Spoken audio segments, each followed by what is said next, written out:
से 24% करने के साथ किसी व्यक्तिगत PROI के लिए निवेश सीमा को 5% से बढ़ाकर 10% करने का भी प्रस्ताव है। AI सहित उभरती प्रौद्योगिकियां 21वीं सदी प्रौद्योगिकी प्रेरित है। प्रौद्योगिकी का अंगीकरण सभी लोगों के हित के लिए है।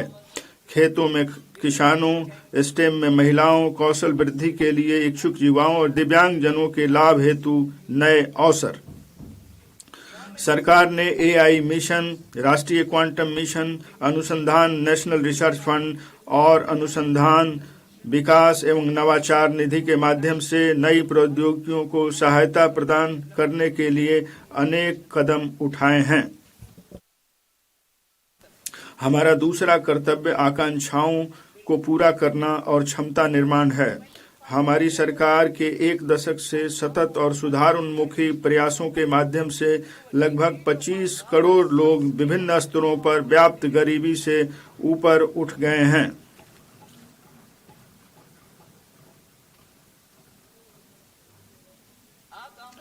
इसलिए हमारी सरकार ने निम्नलिखित उपायों से युवा भारत की आकांक्षाओं को पूरा करने का मार्ग प्रशस्त करने के लिए सेवा क्षेत्र पर फिर से जोर देने का निर्णय लिया है।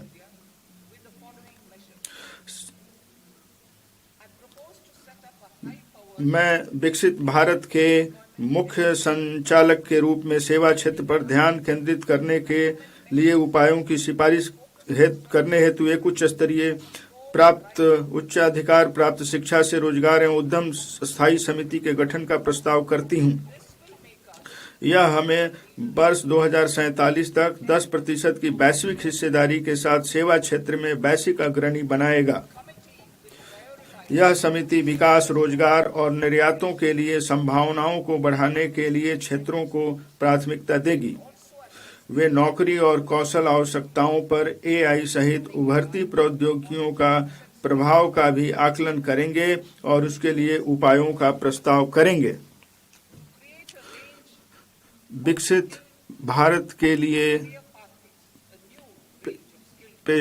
पेशेवरों को तैयार करना।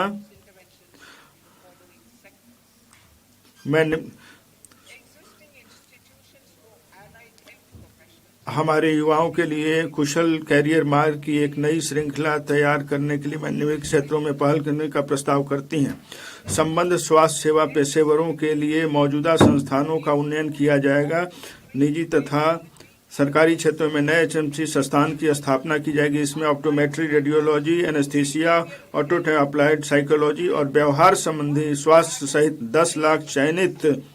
10 चयनित विषय क्षेत्रों को शामिल किया जाएगा और अगले 5 वर्षों में 1 लाख AHP जोड़े जाएंगे। वृद्धों की चिकित्सा और संबद्ध देखभाल सेवाओं को शामिल करते हुए एक मजबूत देखभाल सेवा परिवेश बनाया जाएगा। देखभाल सेवा और स्वास्थ्य, योग, मेडिकल और सहायता उपकरणों का प्रचालन जैसे संबद्ध कौशलों का संयोजन करके बहुकौशल देखभाल सेवा प्रदाताओं को प्रशिक्षित करने के लिए अनेक NSU कार्यक्रमों का विकास किया जाएगा। आने वाले वर्षों में 1.5 लाख देखभाल सेवा प्रदाताओं को प्रशिक्षित किया जाएगा। चिकित्सा मूल्यवर्धन केंद्र। भारत को चिकित्सा पर्यटन क्षेत्र सेवा केंद्र के रूप में बढ़ावा देने के लिए मैं निजी क्षेत्र की साझेदारी में 5 क्षेत्रीय चिकित्सा केंद्रों की स्थापना के लिए राज्यों को सहायता प्रदान करने के लिए एक योजना शुभारंभ करने का प्रस्ताव करती हूँ। ये केंद्र एकीकृत स्वास्थ्य सेवा परिसरों के रूप में सेवा प्रदान करेंगे, जिसमें चिकित्सा, शैक्षिक और अनुसंधान सुविधाएं होंगी। इसमें नैदानिक बाद के देखभाल और पुनर्वास के लिए आयुष केंद्र, चिकित्सा मूल्य पर्यटन सुविधा केंद्र होंगे। ये केंद्र डॉक्टरों और AHP सहित स्वास्थ्य सेवा पेशेवरों को विविध कार्य अवसर प्रदान करेंगे।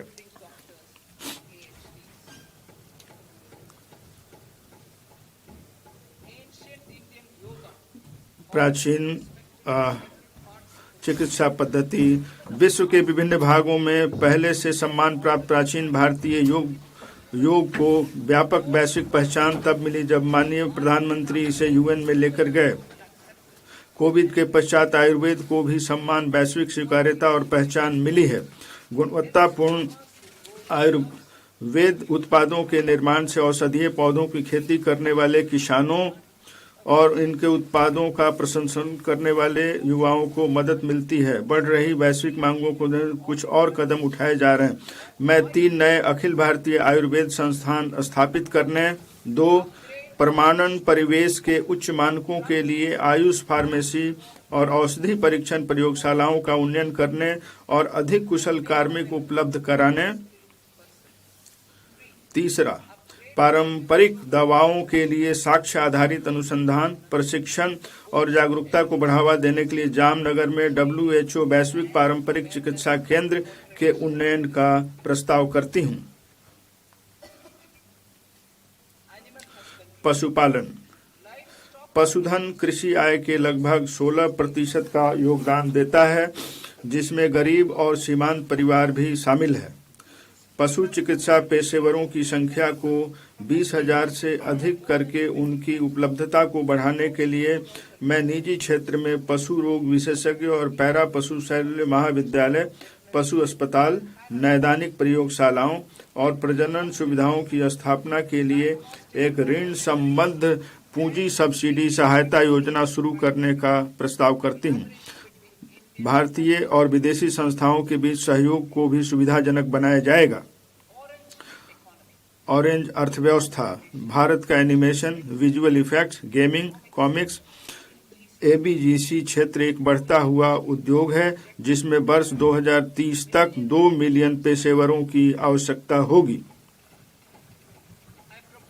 मैं Indian institute of creative technology Mumbai को 15,000 माध्यमिक विद्यालयों और 500 महाविद्यालयों में एबीजीसी कंटेंट क्रिएटर लैब स्थापित करने में सहायता प्रदान करने का प्रस्ताव करती हूँ।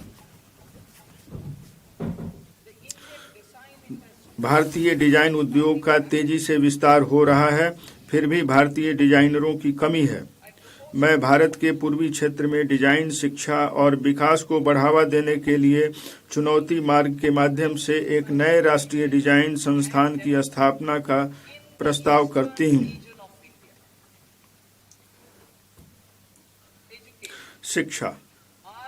हमारी सरकार बड़े औद्योगिक और लॉजिस्टिक कॉरिडोर के आसपास चुनौती मार्ग के माध्यम से 5 विश्वविद्यालय टाउनशिप का निर्माण करने में राज्यों को सहायता प्रदान करेगी।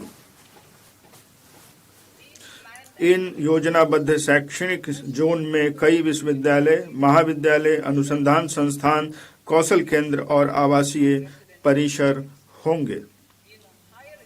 उच्चतर शिक्षा स्टेम संस्थानों में अध्ययन तथा प्रयोगशाला कार्य हेतु लगने वाला अधिक समय छात्राओं के लिए कुछ चुनौतियां पेश करती हैं।